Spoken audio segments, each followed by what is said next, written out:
This is Craig Brown, and welcome to Passages. Passages is a space to explore Bible passages used for preaching, reflection, and prayer.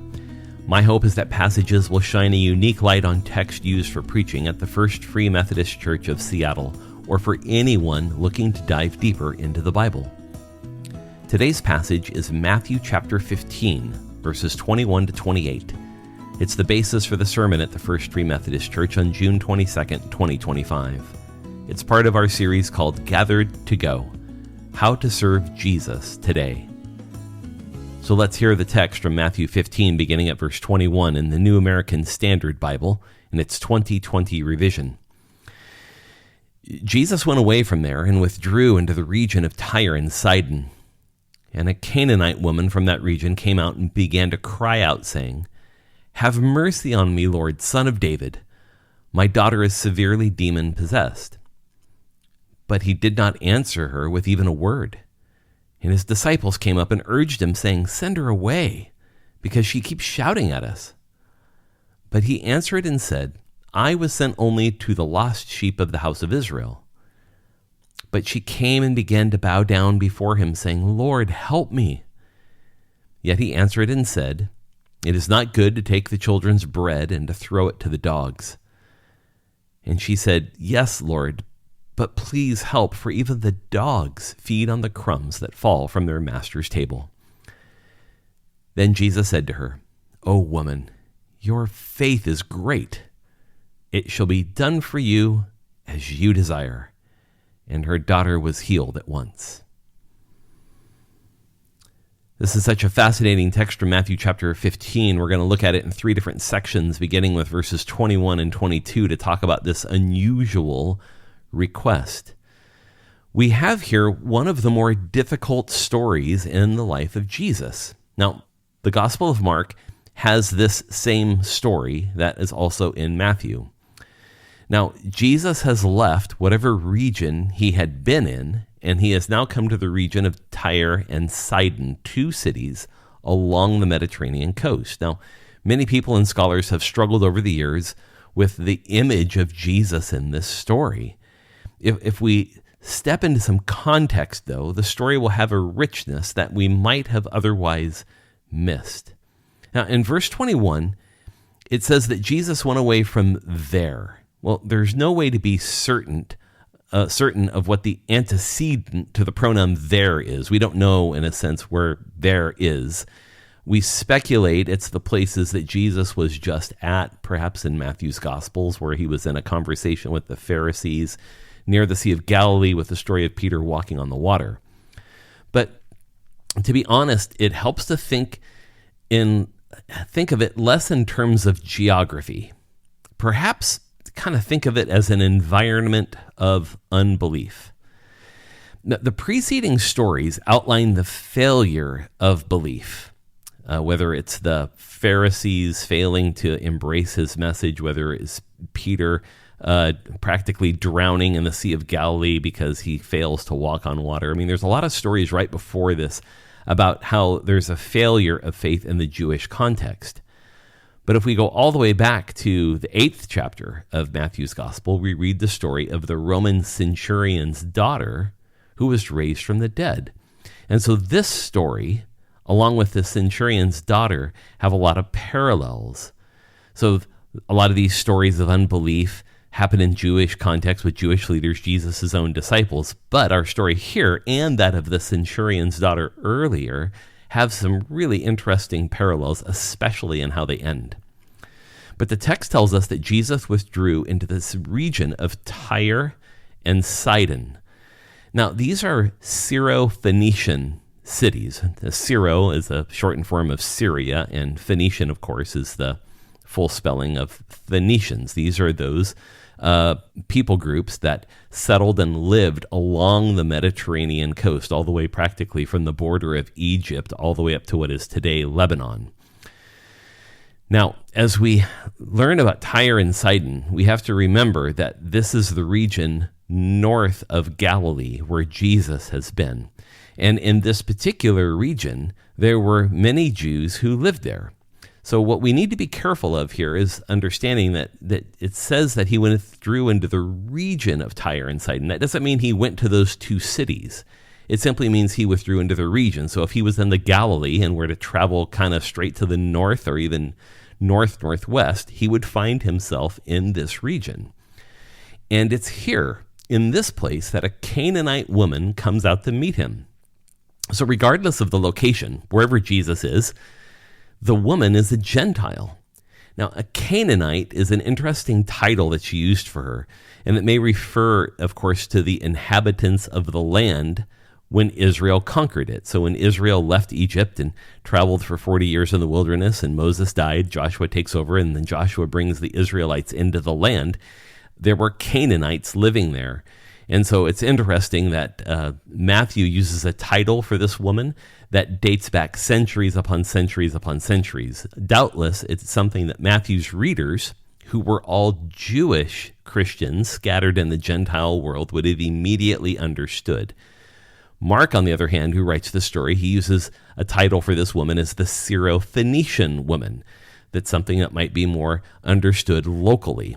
So Matthew taps into this old word, Canaanite, and it really is a kind of a pointed term in this regard because no one's really called themselves a Canaanite in centuries, but Matthew points at this woman with that title. And when she cries out to him, she says several things there in verse 22. She says, first, have mercy on me. So first of all, this Gentile woman comes to Jesus in a posture of humility and submission. The second thing she does is she calls him Lord. She correctly addresses Jesus. And this is in contrast to observant Jews who did not address Jesus with that title. And then she calls him Son of David. Such a fascinating reference for a Canaanite woman to pull that out of her hat. The Son of David. This is the messianic title for Jesus. And then she explains that her daughter is severely possessed by a demon. Nothing else is known. We don't know if this woman has a husband, what family she comes from. How did she know who Jesus was? The text doesn't tell us any of that information. It only tells us that Matthew describes her as a Canaanite woman. She approaches Jesus with this great exclamation of praise and thanks to him and her request. And it opens up a key passageway to us, that God is working before we get there, wherever there is. God is working before we get there. You know, for Free Methodists and for Wesleyans, this is an important truth in our theology. We believe deeply in what's called prevenient grace, the grace of God that's at work in a person's life before they have an awareness of it, and even before the people around them have an awareness of it. Prevenient grace has been at work in this woman's life so that she comes seeking Jesus, already holding a degree of faith. You see, before Jesus' arrival, God has already been at work in her life, and it's been unperceived until the right time. So we do well to remember that God is at work in every life and every heart, all before we get there. We have to hold the truth that it is God who does the converting work, not us.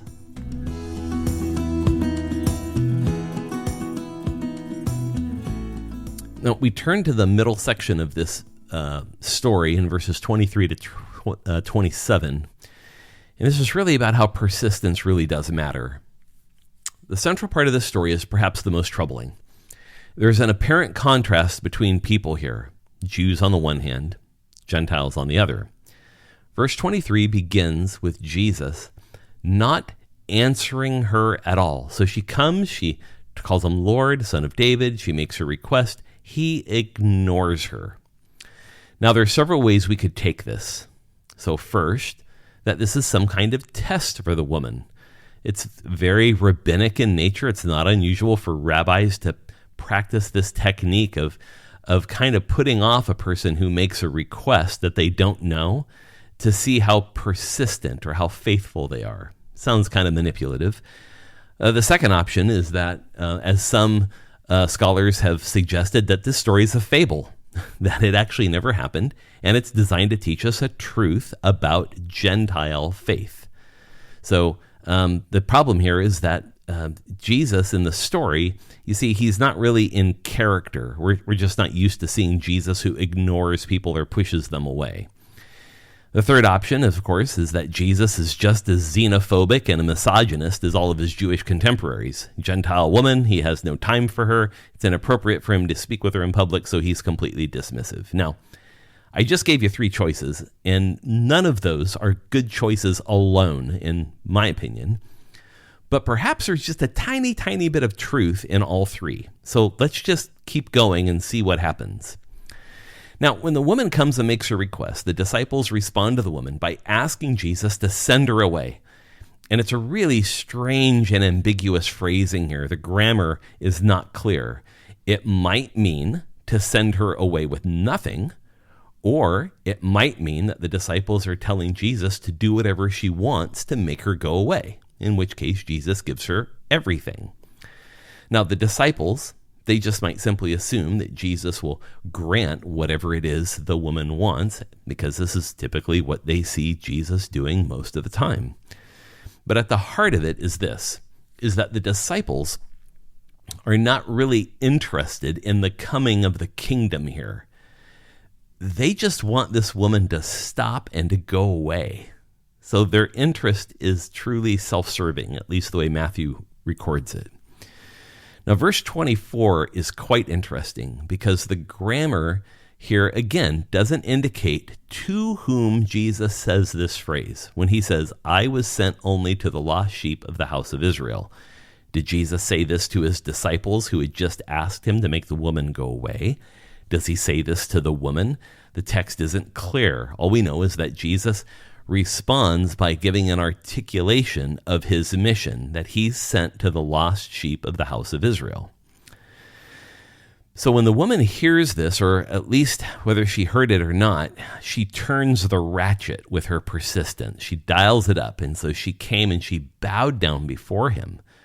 Now this is new in Matthew's gospel. No one in Israel has done this so far. She is worshiping him. It's the posture of worship to bow down before him. And she cries out, Lord, help me. You see, this is the posture of grace. This is the posture of desperation, of longing, of a kind of hunger that has gripped her. Now, we know many parables of Jesus that speak about this same kind of persistence and how much it is valued. But she refuses to quit. So she's very much like some of those parables Jesus told about persistence, about people who come again and again in the middle of the night coming to make their request, and how valuable that is as a discipline of prayer. She's very much the same way. So now Jesus directly speaks to her after she cries out, Lord, help me. And he says, it is not good to take the children's bread and give it to the dogs. Well, of the three options I shared earlier, number 3 seems to look likely, that he's just disgusted with her, as most within the Jewish community would probably be. But before we go that far, let's just talk about dogs. Now, there are 2 different words for dog. One is dog as in a mangy stray, a wild dog. And there's another word for dog that refers to the dog that's domesticated, a dog that is the pet. And that's the word Jesus uses here. So it may just be a nuance. I mean, he's kind of indirectly calling her a dog, but notice the nuance here. Not some kind of wild dog that shouldn't be known or acquainted with. No, it's a dog that's a pet in a house. And then second, Jesus tells her something that she already knows. He says that part of the mission that he has is to the Jews first. Paul, who will come, of course, after Jesus, talks about this quite a bit, and that how often in his ministry he would go to the Jewish communities first in their synagogues and preach and teach, and only after doing that would he then go speak and work with the Gentiles. You see, the faith of the Jews was theirs, and one could only share in it by converting. If this woman knows who Jesus is and what he can do. And what he's telling her is something that she actually already knows. So when he says this kind of caustic statement to her, it's not good to take the children's bread and give it to the dogs. This is not a piece of information she didn't know. Jesus keeps his mission fixed with a laser focus. Gentiles will find their part after his death and resurrection. But in this case, as Jesus describes it, when he says it is not good to take the children's bread and give it to the dogs, we can just interpret the statement that he's just offered, that the children are Israel, the bread is the word or the work of God, and the dogs are the Gentiles. But then comes her response, and for me, this is the pivot. She says, "Yes, Lord." In some ways, it confirms that she knows exactly what Jesus is telling her. She knows it and accepts it. She knows she's an outsider, hence her intense persistence. She tells Jesus that even the dogs, and she uses the same word for dog here, dog as in pet, eat the crumbs from the master's table. Now, this proverb of the dogs eating the crumbs from the master's table had to do with referring to the mess that children make at the table, that usually there's food flying all over the place. And having raised 2 children, I can attest to the fact that food goes all over the place when children are small. So the dogs would eat that. We had 2 Labradors that would come and make sure they ate anything that got onto the floor. And so this was very common understanding of what dogs did in a house. Dog owners all know it. So then all of a sudden this story is sounding like option number 2 of the options I shared above it. This is just kind of a fabled story. I mean, we can't imagine Jesus acting this way. It's so out of character for him. But before we try to draw too many conclusions, let's just wonder for a second if maybe it's a little bit of all 3. And that has to do with the key passageway that I want to share. That Jesus is always seeking a deeper faith in him. Jesus is always seeking a deeper faith in him. Now remember, I gave 3 options earlier. One of which Jesus is responding like a rabbi, simply making this woman jump through some hoops and to prove that she has genuine faith. Or number 2, the story is a fable, really designed to help us understand how Jesus's ministry extends to the Gentiles. Or number 3, that Jesus is just like everybody else in the Jewish world, someone who really had disdain for Gentile people and for women in particular. Let me try reframing those 3 statements just slightly in a different manner. So let's try number 1. That Jesus must make certain this woman has faith in him and not what he can do. Number 2, Matthew offers this story in a context where his Jewish readers, remember, Matthew's written to a Jewish community of people who are in the Gentile world, can appreciate it.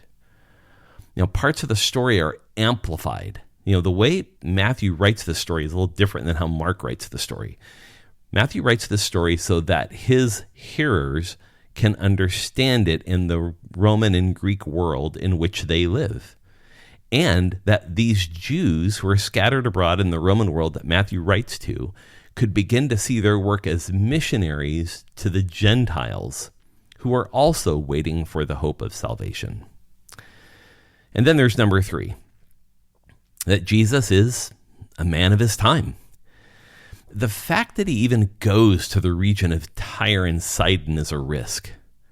He's not focused on his mission to Israel, but there's a certain sense when you read this story in Matthew's gospel, going back maybe to Matthew chapter 14 and reading forward, you find that there's some sense that Jesus is probably a bit fatigued by their lack of belief. This is conjecture and speculation, but there's a sense in which he just goes through one barrier after another with people who should be of faith but are not. And so the irony of the story is that Jesus finds faith where it's not expected at all. Jesus seeks the same kind of faith in us as Gentiles too. We have to remember that we must have a sense of gratefulness that we've been included in God's plan for salvation. We, as Gentiles, must be reminded that our faith is a Jewish one. Paul says that the only reason we're included in God's plan of salvation is because of grace. So what I might suggest is something we don't think about very often. We must never take our inclusion in God's mission for granted.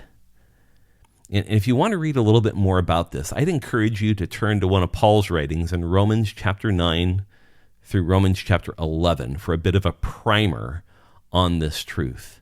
And Paul makes the argument that those who are now Gentiles who are coming to faith, the faith that justified Abraham is the faith that justifies us, that Gentiles who come to this faith should not enter into it in an entitled way or looking down upon their Jewish siblings, that we should never take for granted what God has done.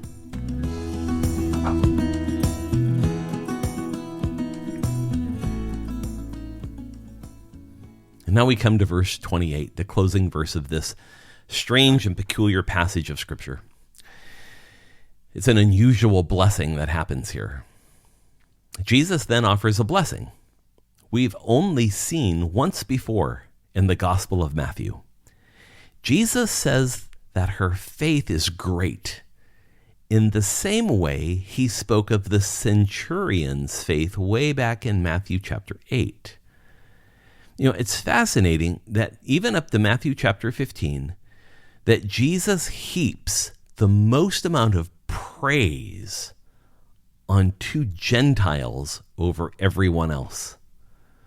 So what we learn here is that the blessing of Jesus has actually nothing to do with being Jewish or even being Gentile.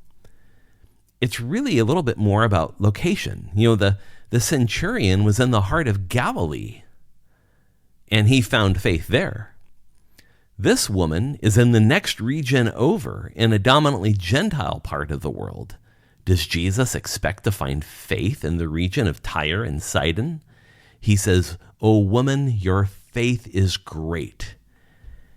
He offers this praise to a Canaanite woman, but not any Jewish religious leaders. The point of the story is about surprising faith in the least expected places. And then as the story ends, it's so interesting that the healing happens to her daughter. Her daughter is delivered almost as an afterthought. There's no details. It doesn't tell us about how it happened or in the aftermath. It's just that it was done. And that opens a final key passageway for us we can't forget. And it's this, that faith in Jesus is enough. Faith in Jesus is enough. The least common denominator for people is not just their humanity. We might look around and see ourselves as all human beings. We may look different, talk different, act different. But there's really another least common denominator between us, and it's our faith. Everyone, even today, has faith. It's not about whether we have faith or not. It's about where our faith is directed. Is our faith directed at the idols of our day? Is our faith directed at what Jesus can do for us? Or is our faith directed at Jesus himself? This story of a Canaanite woman is framed by grace and faith. Honestly, she has everything going against her. And faith in Jesus is what sets the story aright. We might learn something from her persistence, her devotion, and her faith. Passages, this podcast is migrating to a new feed. I'd encourage you to please subscribe to the FFMC podcast feed, just 4 simple letters, FFMC, using your favorite podcasting app. Passages will be published each week along with sermons and other great content. I'd also encourage you to visit ffmc.org to learn more about Free Methodism and how you can connect with our community. For now, I bid you all grace. Thanks for listening, and we'll see you next time.